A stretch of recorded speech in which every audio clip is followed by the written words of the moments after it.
Conmemoraciones emblemáticas 2021.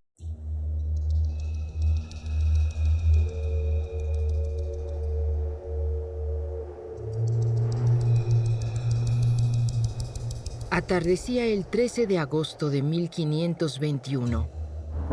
Las nubes anunciaban la tormenta que horas después caería sobre la región lacustre de la Cuenca de México. Durante días, los ininterrumpidos sonidos de tambores y caracolas, huehuetl y teponaztles, gritos y voces, inundaron el ambiente hasta lo imposible. De repente, esa tarde todo quedó en silencio, un doloroso silencio.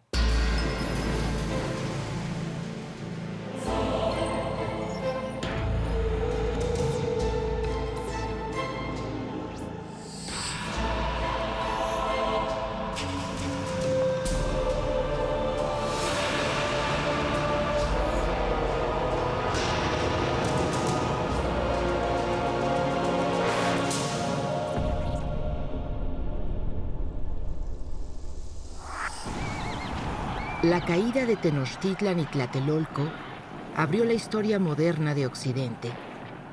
Su registro tiene el doble filo de la épica y la tragedia.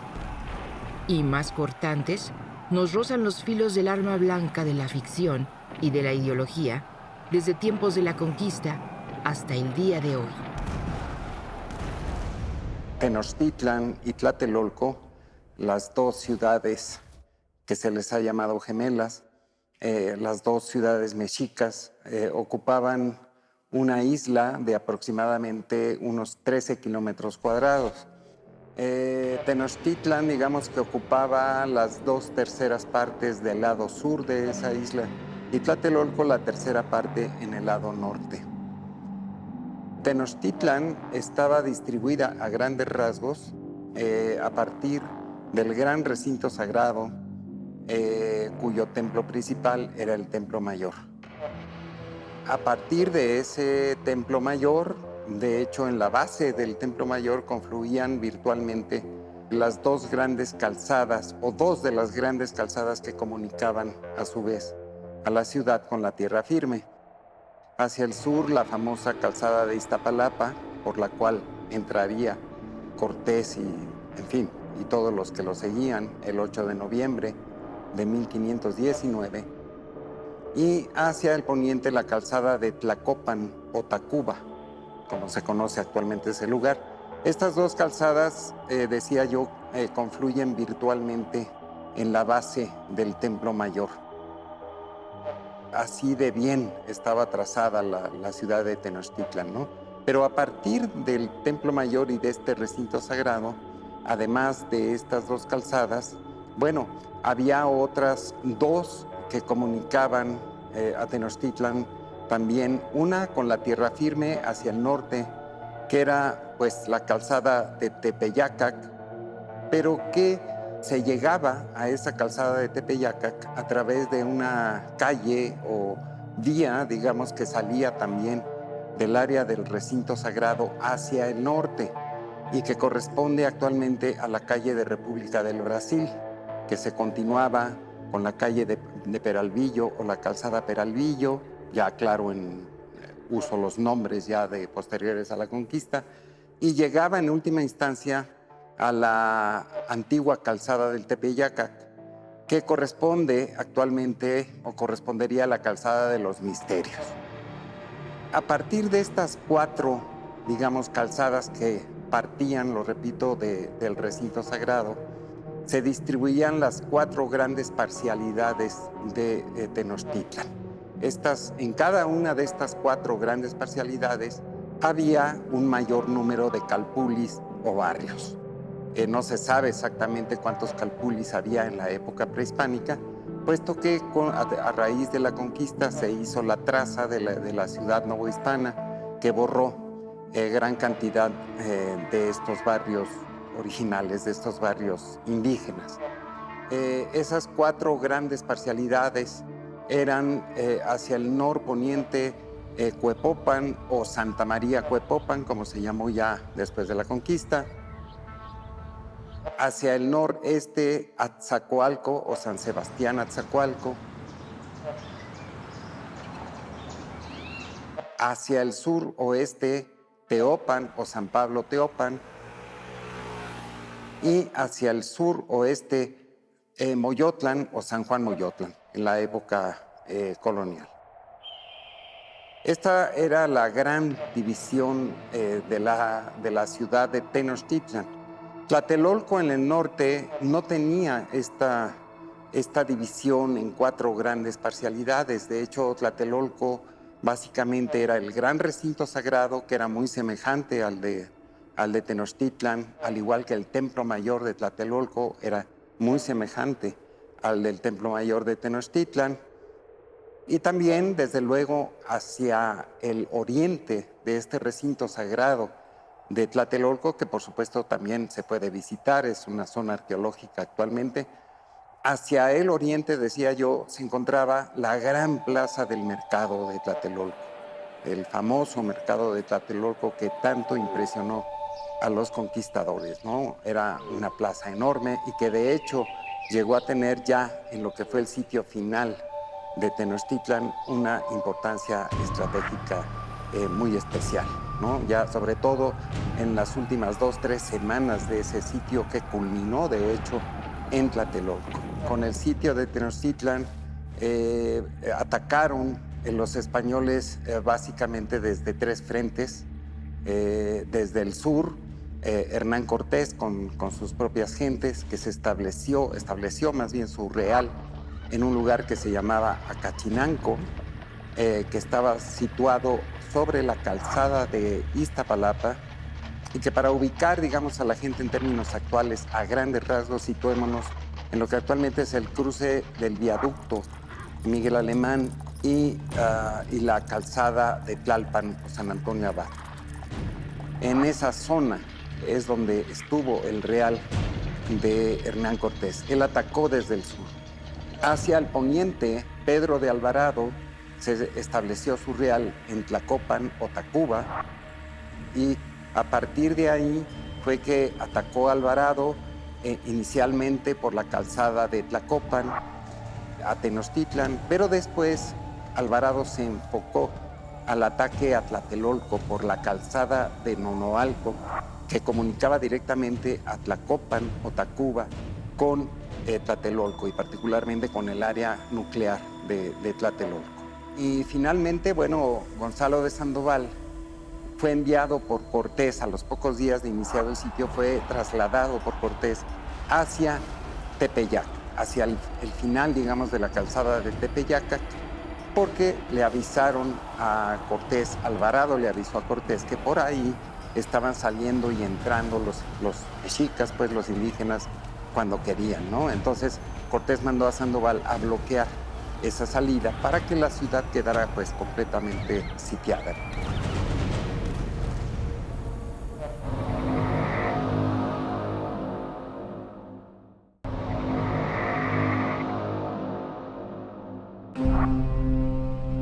El 28 de abril de 1521, los bergantines construidos en Tlaxcala están listos en el lago de Texcoco.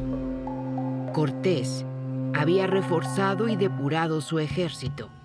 Españoles y miles de indígenas aliados cruzan por el paso entre los volcanes Popocatépetl e Iztaccíhuatl y llegan a la calzada de Iztapalapa, que conduce al centro de la isla. A finales de 1520, Hernán Cortés se da cuenta que para tomar Tenochtitlan tiene que echar mano de algo más que un grupo fuerte de aliados indígenas, algo más que los apoyos que le llegaban de las Antillas, y algo más también de la inteligencia, de las técnicas, de la ingeniería que traían los europeos. Pero como contraparte, también los tenochcas se dan cuenta de cuáles van a ser los movimientos de los españoles. Entonces, finales de 1520 se vuelve muy importante, porque no solo se trata de amarres políticos entre Cortés y los distintos grupos indígenas contrarios a los tenochcas, sino también porque se da cuenta que la batalla más fuerte y la única posibilidad de tomar Tenochtitlan es haciendo una guerra acuática. Después de la llamada Noche Triste, el 30 de junio al 1 de julio de 1520, Cortés, llegó al par de semanas, digamos, a Tlaxcala, repuso fuerzas ahí. Algunas o muchas de sus gentes querían o le pedían que siguieran camino hacia la Villa Rica de la Veracruz, ¿verdad? Con el fin de estar mejor resguardados ahí. Cortés les dijo que no. Entonces él, como decía yo, recuperó fuerzas en Tlaxcala, luego se fue a una villa cerca de Tepeaca, que él fundó, que le llama Segura de la Frontera, donde permanece bastante tiempo organizando, planeando el regreso y el ataque final. Sabemos que Cortés llegó a la Villarrica con 12 navíos. Uno de ellos es el que guarda para poder mandarle al rey su carta y el tesoro y poder justificar sus acciones. Los otros los hunde ahí en las aguas de la Villarrica. Ya Cortés en la Ciudad de México manda a construir cuatro bergantines ahí en el lago.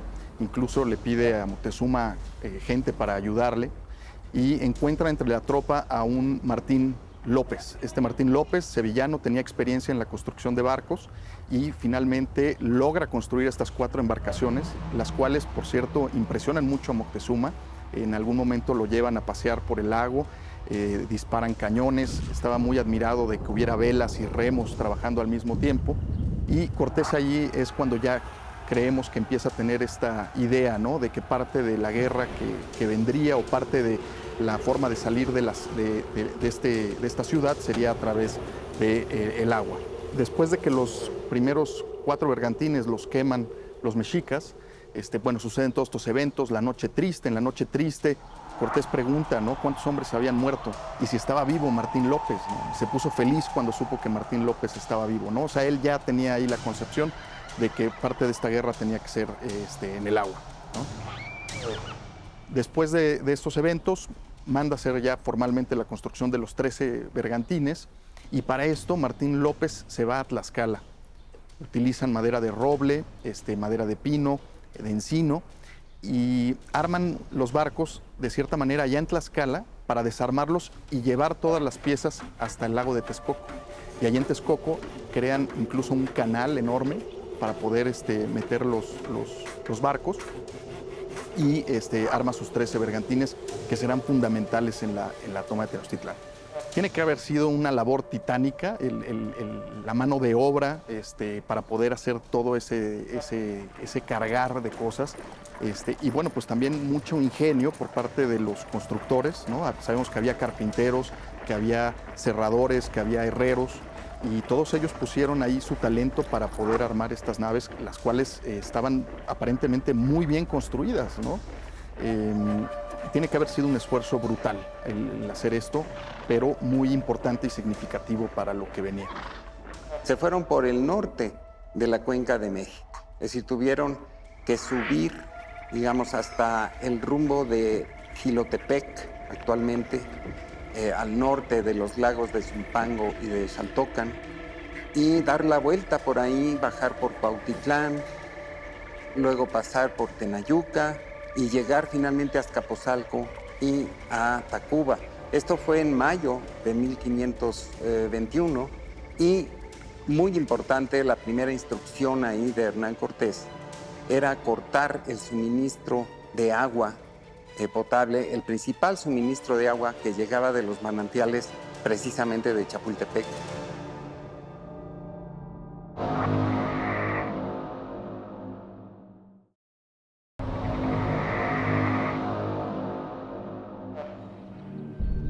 El sitio a la ciudad duró 75 días.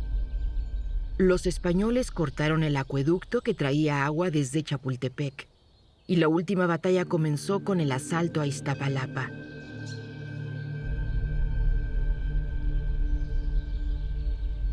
Chapultepec es un referente idóneo para hablar del agua en la Cuenca de México. ¿Por qué? Porque Chapultepec, comencemos por decir que no es un cerro, es un volcán. y es de las más antiguas estructuras de la cuenca, igual que el Peñón de los Baños, igual que Zacatepetl.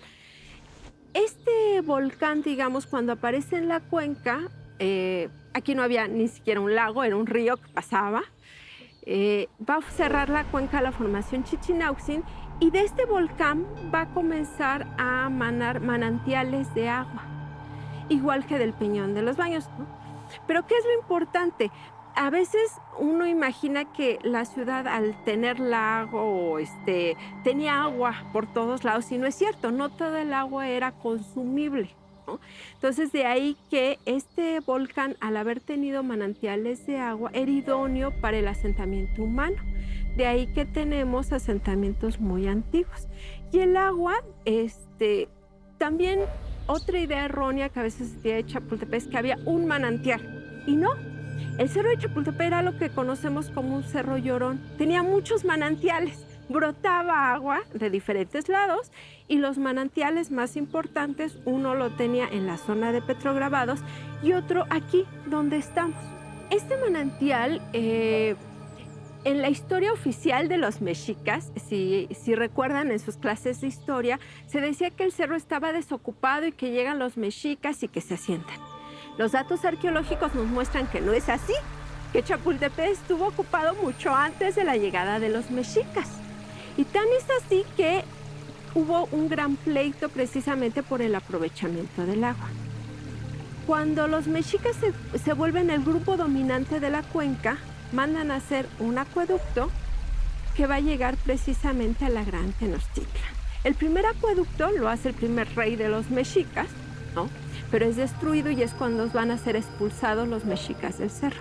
Es hasta con Moctezuma I y con Nezahualcóyotl que se va a hacer un acueducto de piedra, digámoslo así, que va a llevar el agua a la Gran Tenochtitlan. Este acueducto se va a seguir usando a lo largo del tiempo, y va a ser hasta el sitio de la ciudad de Tenochtitlan, cuando Hernán Cortés, digamos que con sus clases de militar, sabía que cuando tú quieres que una ciudad caiga, la tienes que dejar sin alimentos, sin agua, no dejas entrar ni salir a nadie. Entonces, una de sus estrategias fue venir a quebrar el caño de agua. Aquí es importante también decir, en la época prehispánica, el agua y parte de la colonia, el agua iba de aquí a la Gran Tenochtitlan por gravedad.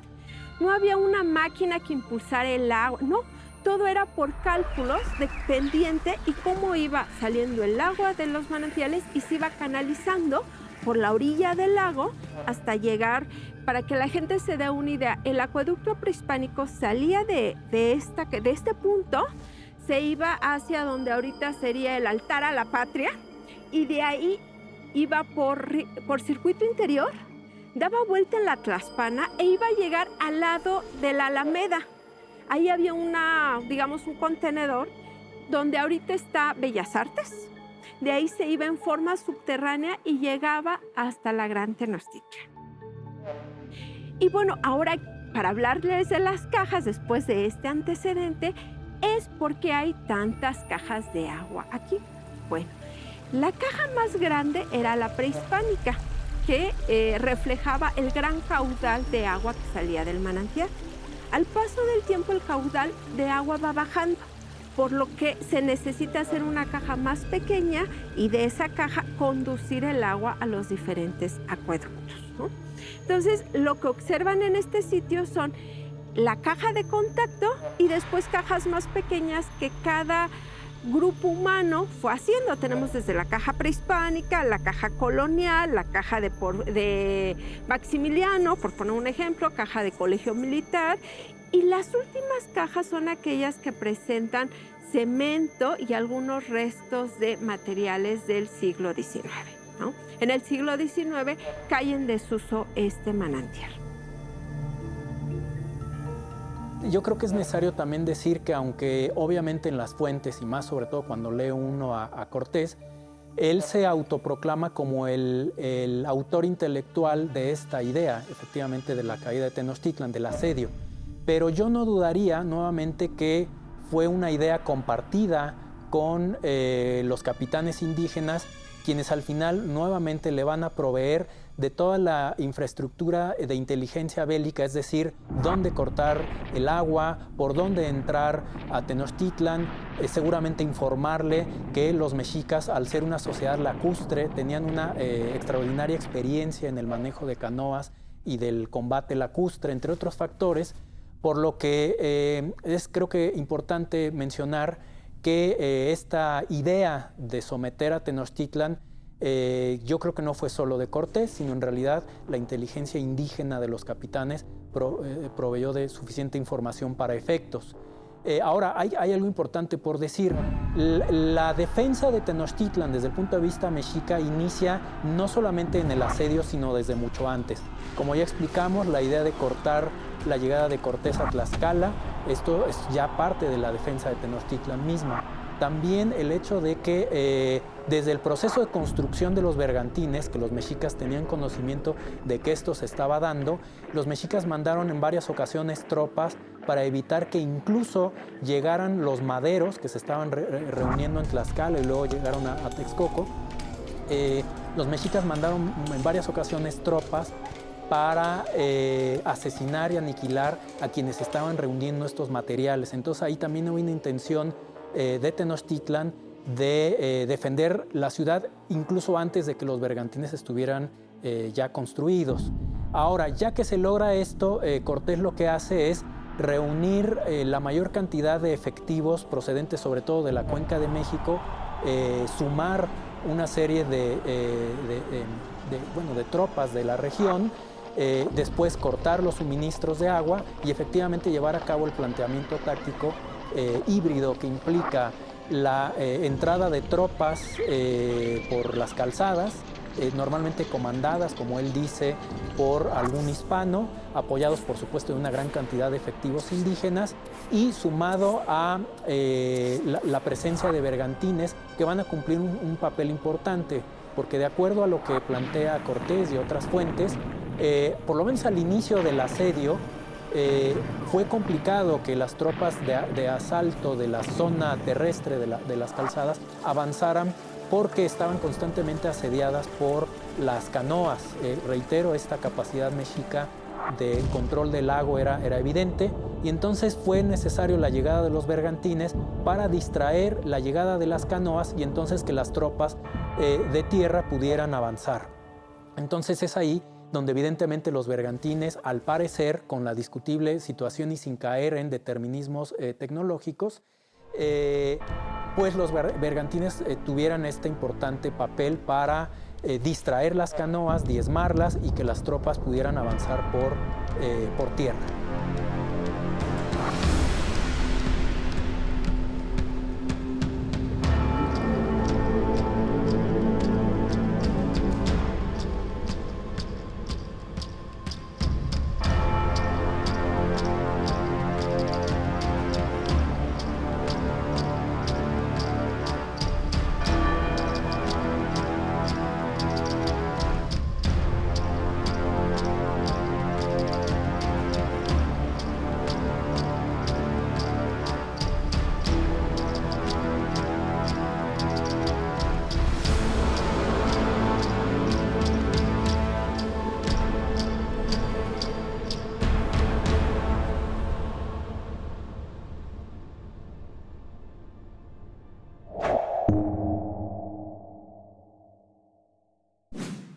Gobierno de México.